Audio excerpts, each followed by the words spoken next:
I'm State Representative Justin Simmons of the 131st District, and welcome to my legislative report.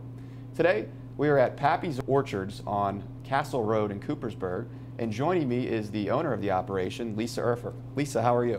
I'm very well, thank you. Lisa, what is the history of this orchard?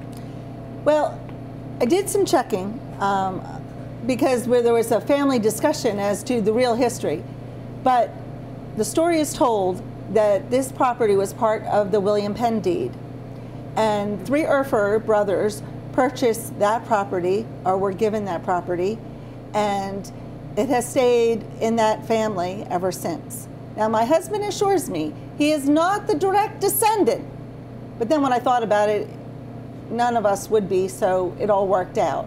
But it has been in the Erford family ever since. What type of baked goods do you make here? We have a wide variety of bakery items. This morning we have been making our sand tart cookies as well as our chocolate chip banana cakes. And we take a lot of the fruit from the orchard and bring it in here in the bakery. Do you use only your products within the bakery, or do you sell other products? We primarily use our own products. However, we do bring in things like the honey that we sell. However, the bees are located across the street. Do you sell any products, any of your products outside of the bakery? We go to several growers markets, the Saucon Valley Growers Market, McKendree Market, the Lehigh Valley Growers Market, and we do sell to several other places as well. Do you have any special events throughout the year? We participate in Lehigh County's Open Gate, as well as we also have a peach festival of our own in August. And we also, in September this year, we will be part of the Master Garden Program in Lehigh County and doing a pruning day. Coming in here, I saw that you were part of the Pennsylvania Preferred Program, which is a great program which highlights Pennsylvania businesses. What do you think of that program, and why are you involved with it? We try to be involved with as many programs as we can just to get our name out, because we are a small business. And the Pennsylvania Preferred Program gives us the opportunity to reach, to let our customers know that what we sell, we make ourselves, and it's made in Pennsylvania, which will distinguish us from some of the other places where they could purchase items. How can someone learn more about your operation here? We do have a website, pappysorchard.com. I always tell people the best way to get information, though, is give us a call, ask your questions. There's never a stupid question. It's just a question that's not asked. And so I want to actually get to know our customers. So I always recommend they give us a call. But if you don't feel that comfortable doing that, you can always go to our website. Obviously, it smells so good in here. What are you baking this morning? We bake fresh every day, so it varies what we bake. Today we're going to be making, in addition to the sand tart cookies and the chocolate chip banana cake, we'll be making applesauce cake, we'll be making pies, we'll be making tandy cakes, we'll be making apple pie bars. So we always do a full day of baking every day. That's great. Obviously, too, the viewers can't see that there's a large farm surrounding us here, and you want to maybe go outside and take a look at how the farm is outside? That's a great idea. How about we go out, but you know what? First of all, I have to tell you, we're in the middle of planting trees. So can you give us a hand? Absolutely. All right. Now we're outside here on the orchard with Matthew, which is Lisa's son. Matthew, we're standing in front of a tree here. Can you explain what kind of tree this is? Yes, this is a yellow peach tree, a coral star. These are late ripening white peaches. They're arranged in this block of orchard from our nectarine trees, which start at the top. We have yellow and whites in order of ripening, then going down to more peach trees, which are white peach trees, and then additional yellow peach trees. And finally, our first peach crop starts around in the middle, early of August, with the PFs. They're a Paul Friday breed, and then we come down all the way to the Coral Star, which are our last peaches. As you can see on this tree, we have the beginning of some of the blooms coming out. At this stage of the tree's life, it is important to watch out for pest damage. And in addition, this tree has not been pruned yet, whereas that tree over there has been pruned. In the pruning process, you would cut off branches that are necessary for tree growth in order to have sunlight reach the fruit. such as this one would be cut off here, this one, and etc. And also, what we try to do is in the springtime, as you can probably smell from the outside, other farmers are spreading compost. We spread compost on our trees as well. This prevents us from using fertilizers. We use the compost instead. When a family comes to the orchard, what do they usually do here? Well, usually they go to our store to buy stuff. What we do on special occasions such as Open Gate and Peach Festival is we provide tours of the orchard. Generally, we do not allow families to going to the orchard unescorted. On Open Gate, however, we take them in the orchard, we explain to them how we prune the trees, show them the different varieties of apples. We have over 20 varieties of apples. They're in a block over that way in 11 rows. We're planting new trees over there. We also try to have some of the newer apple varieties, such as the Jana Gold. No, actually it's a Jana Sprite. It's a variation of the Jana Gold. And we just like to show them what sort of practice we engage in and try to allow people to understand more about where the food comes from and what fruit husbandry looks like. What type of products and all do you raise here? So we grow peaches, plums, and pears and nectarines. We have about 16 varieties of plums. We have we have Italian plums and also Japanese plums. Japanese plums tend to be sweeter than the Italian plums. We have a lot of varieties of peaches, as we've previously talked about, a lot of varieties of apples. We have some crop farming, which consists of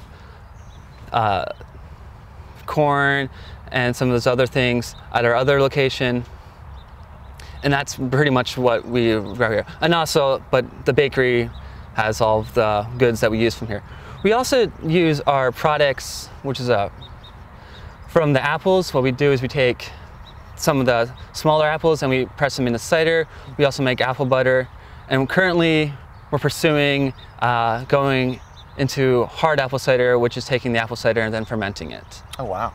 Are there any state organizations that your operation has to deal with? Yes, the bakery is under the Department of Health, obviously. And as far as for the orchard, we work with Penn State Ag Extension. They're over in Bladoni Park. And what they do is provide us help on using pest management. And also they have nice little brochures on different ways of planting trees, different ways of pruning, and they're just a general resource that we use. We also refer to our customers there if they have questions about whatever small crop they're trying to grow. We use them for our blueberries, for instance. We had a calcium deficiency in them, so then they told us how to fix that. You just put calcium in the soil. But anyway, so that's a good resource that we use. As far as other ones that we use, organizations, we work with farmers markets, which are not state organizations, but they're other organizations. And we also work with PA Preferred, which is an organization which tries to support buying fresh and local agriculture. Do you have a specialty crop? So we would almost have two specialty crops. We have Eli's rhubarb, which is my youngest brother, he's 12-ish, and he uses the proceeds from that to finance his skating hobby. And then my father has two persimmon trees, which are his sort of pet project. And persimmons are a weird fruit. I don't know if you've had them, have you? No. Okay, well. Can you explain a little? Yeah, exactly? I can try to. They're very astringent when they're not ripe, and then so you have to carefully ripen them. But you can't rot them because once they're rotting, they taste rotting and it's just terrible. So generally you got to put them in like a paper bag so the ethylene from the persimmon stays in, and ethylene, large commercial operations use ethylene to ripen their fruit. But if you just put them in a paper bag, the ethylene naturally produced by the persimmons also helps to ripen them. But when they're ripe, they taste pretty sweet and they're good in milkshakes. Oh, wow. When would you say is the best time to come visit? The best time to come visit would be during Open Gate. The nice thing about Open Gate is it's sponsored by Lehigh County, and there's usually like 30-ish or so farms which all open and have tours. So Lehigh County then organizes it and they make a map, so you just follow from one to the other and you learn about different farms. We're participating, we do orchard stuff, and then what's nice about this area is farther down the street there's Marvel Dairy Farm, and they have the dairy side of it. Great. So that was a great time to visit. I notice across from us here you have some holes in the ground. Do you want to explain what exactly is going on over here? Yes.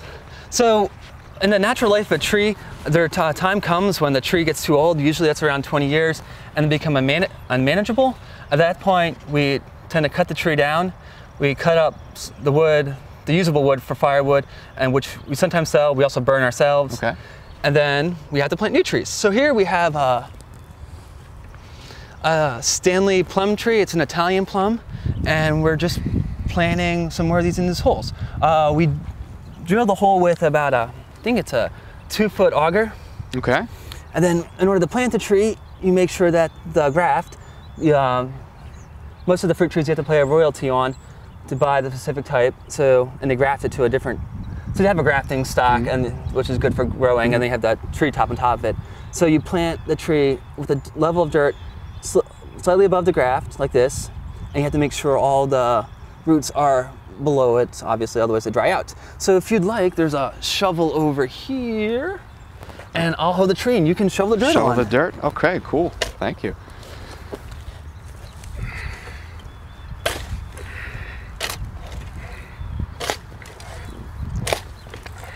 And you try to make sure the tree is straight as you're doing it, as you're putting it in. Okay. Yeah.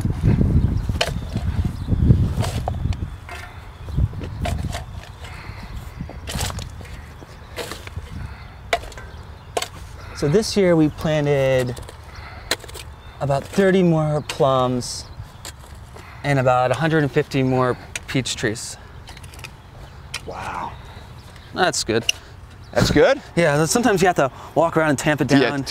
Yeah, you gotta get air pockets. Air pockets, what they'll lead to is the area around it, the roots will dry out, and once the roots are dry, the tree's unhappy and tends to die. Excellent. Huh, all right. Fascinating. Well, Matthew, I thank you for taking the time with us today and showing us your operation here.